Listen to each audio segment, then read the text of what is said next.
ክረምትና ኢትዮጵያ የደመና ስፌትና የላብ ቅኔ ናቸው። ሰማዩ ጥቁር የተቆላ ቡና መስሎ አዲስ አበባ ላይ ሲከብድ ፖሊና መገናኛ አካባቢ ያሉ ግዙፍ ህንጻዎች በጭጋግ ካባ ይሸፈናሉ። የቆርቆሮ ጣሪያዎች የጎርፍ ከበሮ ሲደልቁ የከተማዋ የልብ ትርታ ይፋጠናል። አስፋልቱ የሰማዩን ቁጣ እያንጸባረቀ እንደ መስታወት ያበራል። እግረኛው ጃንጥላውን ከፊት ለፊቱ ተግኖ ከነፋስና ከውሽንፍሩ ጋር ግብግብ ገጥሟል። ታክሲ ተጠቃሚው ጭቃና ግፊያውን ተቋቁሞ ወደ መኪናው ለመጋፋት ይተማል። በዚህ ቅጽበት ከተማዋ የራሷን የውሃ ላይ ትርኢት ትፈጥራለች። እያንዳንዱ የዝናብ ጠብታ የራሱ የሆነ የረጅም ጉዞ ታሪክ አለው። የመንገድ ዳር ዛፎች በዝናብ ታጥበው አረንጓዴነታቸውን ያድሳሉ። መኪኖች በአስፋልቱ ላይ በኃይል እየበረሩ የጎርፍ ውሃውን እግረኛው ላይ ይረጩታል። ሰራተኛው ልብሱ እንዳይበላሽ እየተጠነቀቀ በየጥላው ስር ተጠግቶ የዝናቡን ማብቃት ይጠባበቃል። በዚህ ግርግር መሃል ኪስ አውላቂዎችም የሰውን መደናገጥና መቻኮል አይተው እጃቸውን ወደ ኪስ ይሰዳሉ። የከተማዋ ታክሲዎች በጭጋግ መካከል እንደ ምስጢራዊ መብራቶች ይበራሉ። ይህ የጭቃ ማዕበል ግን ለአንዱ ስጋት ለሌላው የኑሮ ዋስትና ነው። ዝናቡ ሲከፋ በየበረንዳው ስር የእንጨት ሳጥኖቻቸውን ያዘጋጁ የሊስትሮች ገበያም ይደራል። እያንዳንዱ እግረኛ የጭቃውን እድፍ ለማስለቀቅ በሊስትሮ ሳጥን ላይ እግሩን ሲሰቅል የሊስትሮ እጆች እንደ ማሽን ይፈጥናሉ። ብሩሹ ከአስፋልቱ ውሃና ከጭቃው ጋር እየተጋጨ ሳጥኑ ላይ የሚፈጥረው ድምጽ የክረምቱ የከተማ ሙዚቃ ነው። ጭቃው ለሰው ልጅ ኑሮ መሸማቀቅ፣ ለነዚህ ብርድ ለማይበግራቸው ታጋይ ለፍቶ አደሮች ግን ታላቅ በረከት ነው። ከየመንገዱ ዳር የሚወጣው የተጠበሰና የተቀቀለ በቆሎ ጠረን ከአየሩ ቅዝቃዜ ጋር ይደበላለቃል። የከሰል ፍም ላይ የሚበስለው ድንች ሽታም ረሃብን ይቀሰቅሳል። ከየካፌው ደጃፍ የሚወጣው የሞቀ ሻይና ማኪያቶ መዓዛ ሰውን ይጋብዛል። ትኩስ ጮርናቄና ሳምቡሳ በየሻይ ቤቱ መስኮት በኩል እንፋሎታቸውን እየረጩ የእግረኛውን አይን ይስባሉ። ይህ የክረምት ምግብ አዲስ አበቤ የከተማዋን ቅዝቃዜ የሚከላከልበት ትልቁ ጋሻ ነው። ከተማዋን ጥለህ ወደ ገጠር በወጣህ ቁጥር ግን የአስፋልት ጩኸቱ እየቀነሰ እርጥቡ አፈርና የምድር እውነተኛ ጠረን ነፍስ በሰላም መሙላት ይጀምራል። ይህ ጉዞ ተራ የቦታ ሽግግር ሳይሆን ሰውን ከሰው የሚያገናኝ ጥልቅ የፍቅርና የህይወት መስመር መዘርጊያ ነው። በእንጨት መስበሪያ ጫካዎች ውስጥ የለመለሙ ቅጠሎች የዝናብ ጠብታዎችን እየተቀበሉ በዝምታ ይውጠነጠናሉ። የጫካው ጥልቅ ጸጥታ በነፋስ ሽውሽውታና በዱር አዕዋፋት ዜማ ተሰብሮ አዲስ ምዕራፍ ይወለዳል።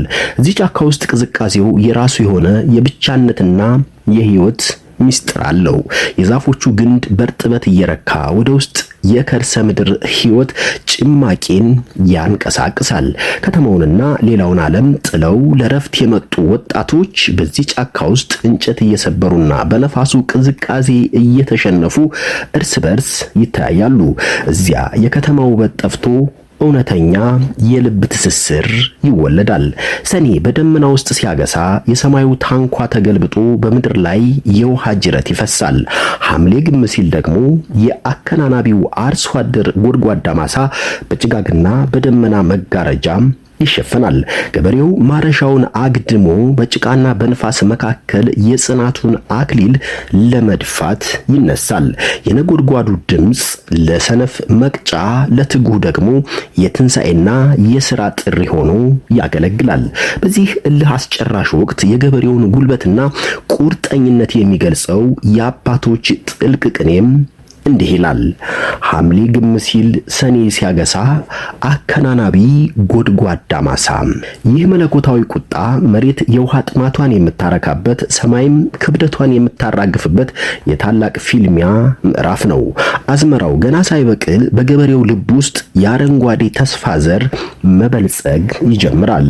እያንዳንዱ የጅራፍ ድምጽ የምድርን ማህፀን የሚቀሰቅስ የህይወት መጀመሪያም ይመስላል። የጭቃው መበራከትና የደመናው ማሸበረቅ የኑሮ መሰረትን በጽኑ አለት ላይ ለመገንባት የሚደረግ ትግል ነው። ማረስ የጉልበት ብቻ ሳይሆን የነፍስና የፈጣሪ ስምምነት የሚታይበት ጥልቅ ሳይንስ ነው። መሬቱ በጥልቀት ተሰንጥቆ አረሙ ተነቅሎ ዘሩ በአግባቡ ካልተዘራ የነገው ጥጋብ ህልም ሆኖ ይቀራል። ገበሬው ነፋሱን ተቋቁሞ የእርሻ መስመሩን ሲያስተካክል እግሮቹ በጭቃ ውስጥ ይዘፈቃሉ። ድካሙ የበረታ ቢሆንም የልቡ ጽናት ግን ከጥቁር አፈሩ የበለጠ ጠንካራና የማይበገር ነው። የምድርን ልግስና ለማግኘት ዝም ብሎ መመኘት ሳይሆን የላብ መስዋዕትነት እንደሚጠይቅ የገባው ገበሬም እንዲህ ሲል ያንጎራጉራል። እያረሰው እንጂ እያርመሰመሰው እህል አሸዋ አይደል ከጅረት አያፍሰው። ይህ እውነት በእያንዳንዱ የገበሬ እንቅስቃሴ ውስጥ ፍንትው ብሎ ይገለጻል። የክረምት ስራ ከፍተኛ ጥንቃቄና ጥልቅ ዕውቀትን የሚጠይቅ የተፈጥሮ ሳይንስ ነው። ምክንያቱም ክረምትን ዝም ብሎ በመጠባበቅ የሚገኝ ምንም አይነት የአዝመራ ፍሬ ወይም የረሃብ ዋስትና ሊኖር አይችልም። የሁሉንም ፍጥረት ህልውና የሚሸከመው የገበሬው ክንድ በዚህ በጭቃና በላብ በተጻፈ ታሪክ ላይ አምርሮ ይቆማል። ጠዋት ማለዳ ቁርስ አብልታ ወደ እርሻ ማሳ የሸኘችውን ባሏን ቀን ላይ ለመገናኘት የምትቸኩለው አዲስ ተጋቢ ኮረዳ የልብ ትርታዋም ይፋጠናል። ምሳውን ባገልግል ቋጥራ ውሃውን በቅል ይዛ ድንገት አጠገቡ ከች ለማለት ያላት ጉጉት መንገዱን ያሳጥረዋል። የጭቃው መበራከትና የደመናው ማሸብረቅ ለሷ እንቅፋት ሳይሆን የፍቅር ማገዶ ነው። እግሮቿ በደስታ እየተራመዱ ወደ ማሳው ሲቃረቡ የልቧ ምት ከዝናቡ ነጠብጣብ ጋር እኩል ይደልቃል። እርጥቡ አፈር በግርጣቶቿ ስር ሲያፈተልክ እሷ ግን አይኖቿን ወደ ሩቅ ማሳው ትወረውራለች። በዚያኛው በኩል ደግሞ እኩለ ቀን ሲቃረብ የባሏ አይኖች እሷን ፍለጋ ማሳውን ደጋግመው ይቃኛሉ። የማረሻው እርፍ በእጁ ቢኖርም የሐሳቡ ክንፍ ግን ወደ ቀየው ተዘርግቶ የመጣችበትን መንገድ ይጠብቃል። በቅዝቃዜ ውስጥ የሚወጣው የእርሱ ትንፋሽ የእሷን መምጣት ሲያስብ ብቻ ይሞቃል። በጥማድ በሬዎቹ ማሳውን ሲያገላብጥ የጅራፉ ድምፅ የአየር ላይ የፍቅር መልእክተኛ ይሆናል። እሷን ከሩቅ ሲያይ የማረሻው ክብደት እንደ ላባ ቀላል ይሆንለታል። እርፉን በሮቹን ለአፍታ ተወት አድርጎም በዜማ እንዲህ ይልላታል። በሮቼን አምጪልኝ ጅራፉን ጨምረሽ አጣማጅ የለኝም አጣማጅ አንቺ ነሽ። ይህ በጭቃና በላብ መካከል የሚበቅል የክረምት ፍቅር ከምንም በላይ ጥልቅና እውነተኛ ነው። የቅሉ ውሃ ጥማቱን ብቻ ሳይሆን የልቡን ጉጉት ጭምር ያረካል። በአገልግሉ ውስጥ ያለው የሞቀ ምግብ በሁለቱ አዳዲስ ተጋቢዎች መካከል ያለውን ትስስር ያጠነክራል። ይህ የማሳው ውሎ የኑሮ መሰረትና የትዳር ጥንካሬ የሚፈተሽበት ታላቅ መድረክ ነው። የሁለቱ ጥምረት ሰብልን ብቻ ሳይሆን ዘላቂ የህይወት ስምምነትንም ያፈራል። ከዝናቡ በታች ሆነው የሚጋሩት እያንዳንዱ ቅጽበት በትዝታ መዝገብ ውስጥም ለዘላለም ተጽፎ ይኖራል። የክረምት ህይወት የህልም ህይወትና የምኞት ሜዳ ሳይሆን ፍጹም ቁርጠኝነትን የሚጠይቅ የዕለት ተዕለት ትግል ነው። ተፈጥሮ በዝናብና በጎርፍ ብትቆጣም ገበሬው ግን ለአፍታም ቢሆን ወደ ኋላ አይልም። እያንዳንዱ መስመር የነገው የልጆች ምግብና የቤት ውስጥ ሰላም ዋስትና መሆኑንም ጠንቅቆ ያውቃል። ድካሙ የበረታ ቢሆንም የልቡ ጽናት ግን ከዚያ በላይ ጠንካራ ነው። ኑሮን ለመምራትና ህይወትን ለማቅናት ሶምሶማ ሳይሆን እውነተኛ ሩጫ እንደሚያስፈልግ፣ የወንድ ልጅ ትጋት ካልታከለበት ደግሞ ትዳርም ሆነ ኑሮ ሊቆም እንደማይችል ገበሬው በእርሻው ላይ እንዲህ ሲል ይመሰክራል። ማረስ ነው እንጂ እርፉን አዙሮ ሴት ቢጠብቋት አትሆንም ኑሮ። ይህ አባባል የገበሬውን ፍጹም ቁርጠኝነትና የኃላፊነት ስሜት በግልጽ ያመለክታል። እውነት ነው፣ ሴት ልጅ ዝም ብለው ቢጠብቋት ኑሮ ልትሆን አትችልም። ወንድ ልጅ ከሌለው ጥላው ትሄዳለች። አርሶ ጥሮና ግሮ ካላቀረበላት አትንከባከበውም። ያኔ የቤቱ ማዕዘን ይናጋል፣ ትዳሩም አይሞቅም።